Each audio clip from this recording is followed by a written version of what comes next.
I was up late last night editing, and I managed to catch all of the community posts that popped up and went down from Foodie Beauty. In this video, I'll put them up and give you a brief overview of each one in case you're trying to get caught up on the whole kitten issue. Buckle up, it's a whole bunch of word salad. Foodie starts out very snarky, calling the Pause Kuwait organization unprofessional.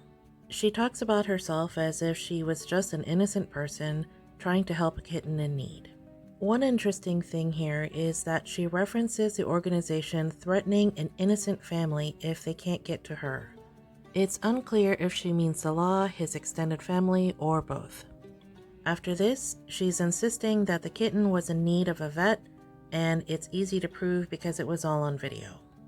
The thing is, they didn't take it to a vet, they took it to a veterinary pharmacy, which is very, very different.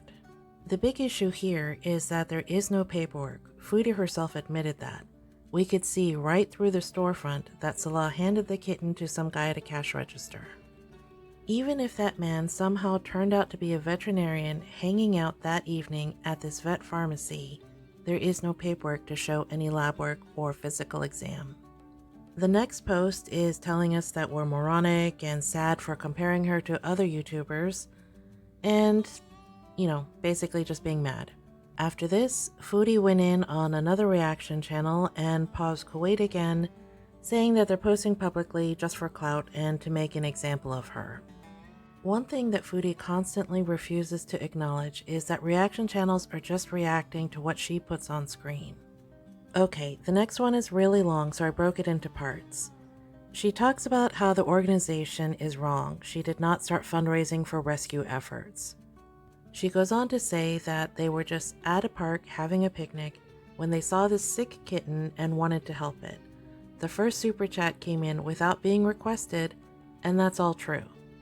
The thing is, at the time that Kitten Gate happened, Foodie was already requesting donations in pretty much every live stream. Donations to go out to eat, donations to go run errands, donations for whatever. So when she asked the Beezers if they would help with the kitten, that's exactly what she meant, and she knew what she was doing. Prior to this, she had asked for donations to help feed the cats of Kuwait, and all of those videos are still up. In the next part of her post, she's trying to defend the whole super chat culture, and the fact that people just give her money because they want to. She talks about the PayPal money that she received and used to take the cat to the vet pharmacy, but she also received well over $200 in super chats, and that money doesn't come in until next month. For a full breakdown of the super chats, go over to Are You Serious's channel and watch as she tallies it all up. While at the end of this segment, Foodie is virtually laughing at the idea of fraudulent activity, Pause Kuwait is not bringing this up over 15 KD. They're defending their right as an organization to collect funds paid directly to hospitals to do the work that they do. Big difference. One very interesting part of this post is that Foodie says, it is not illegal to do YouTube content as a tourist in any country. For the majority of her time in Kuwait, Foodie has been fighting against this concept that she is a tourist, and here she is practically admitting it. She's also challenging people to say that she buys food with the money that she receives.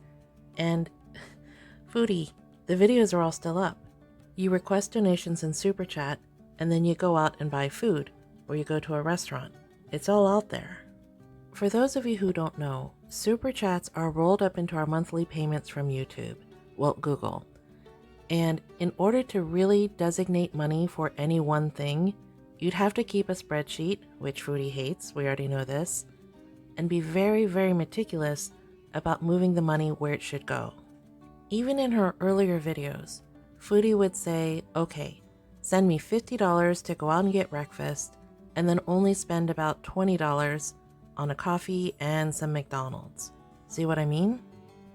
Foodie finishes the post by claiming that she has to write this out all word for word because we're all idiots, getting outraged and excited at the thought of her getting detained over 15 KD. Okay, first of all, we're not all idiots, and second of all, it's much more than 15 KD. Both in reality and philosophically. Foodie twerks her way through life daring people to prove her wrong, And in this case, it looks like somebody very well may be able to do that. The last post of the night was, yeah, I deleted my posts. Meant every word and I just don't want to give it any more attention. Impulsivity as usual. I've said it before and I'll say it again. Foodie really is her own worst enemy. Drop me a line in the comments and let me know what you think about all of this. I'd love to hear from you.